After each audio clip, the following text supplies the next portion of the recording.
pour organiser une cérémonie de remise de kits alimentaires et d'hygiène, de matériel de protection, de matériel de travail, pour particulièrement nos populations civiles déplacées à l'époque pour des raisons de sécurité. Donc vraiment, je remercie le gouvernement américain à travers l'ambassadeur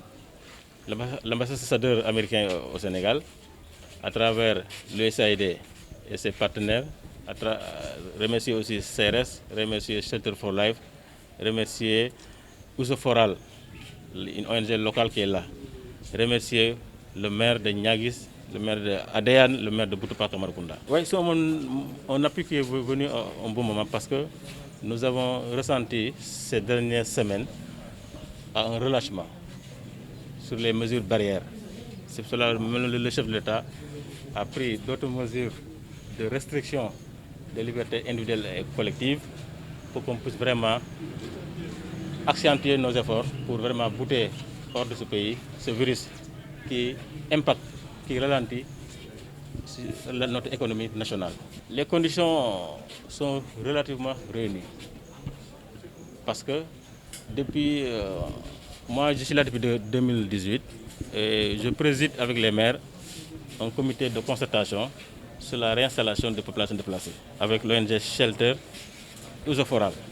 Chaque fois, nous avons eu à déployer des appuis en construction de maisons ou protection de maisons en tôle et latrines. Et chaque fois, nous boutillons sur la sécurité.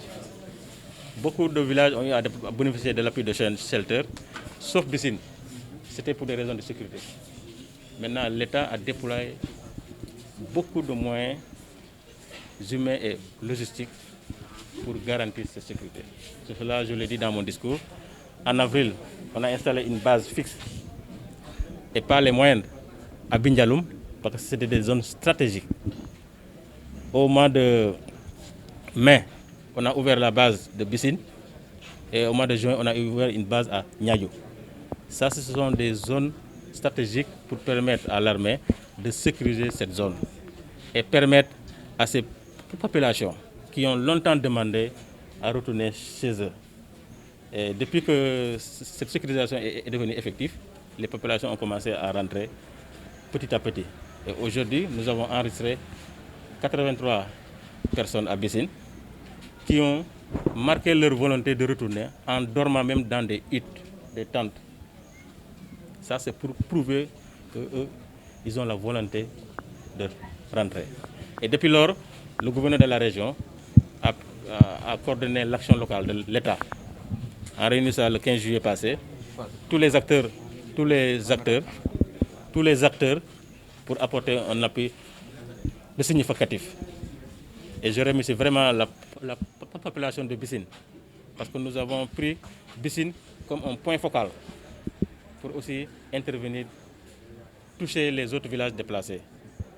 Et dans cet appui, on a même donné des semences pour que les populations sur place fassent des cultures pour vivre au-delà de l'appui en kit alimentaire que certains partenaires ont donné.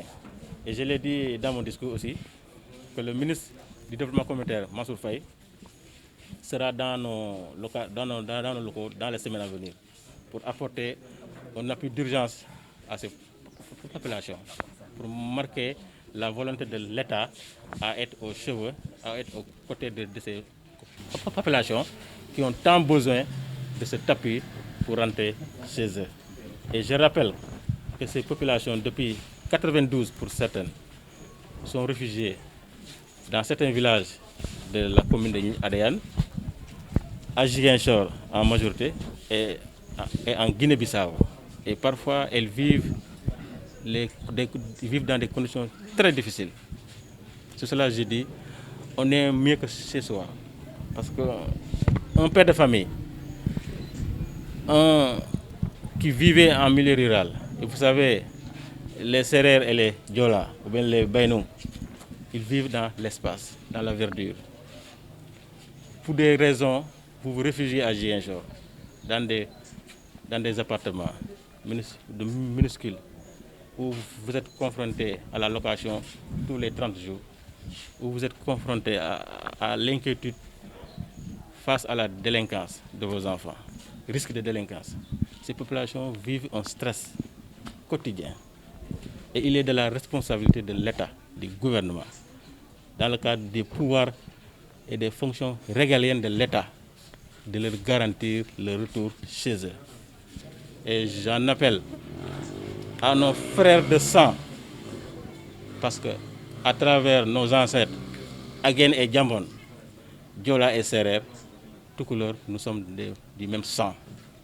J'en appelle à nos frères de sang, qui à un moment donné, il y a eu une incompréhension, ont pris la brousse. Heureusement, le gouvernement sénégalais est en pourparlers, en négociation avec eux, à la confidentialité, pour permettre vraiment une paix effective en Casamance et le retour accompagné de nos populations. Vraiment, c'est le sens des différentes actions que le gouvernement mène en coulisses, officiellement et officieusement. Et je demande à tous les acteurs, élus locaux, partenaires au développement, partenaires bilatéraux, presse, d'accompagner ce processus.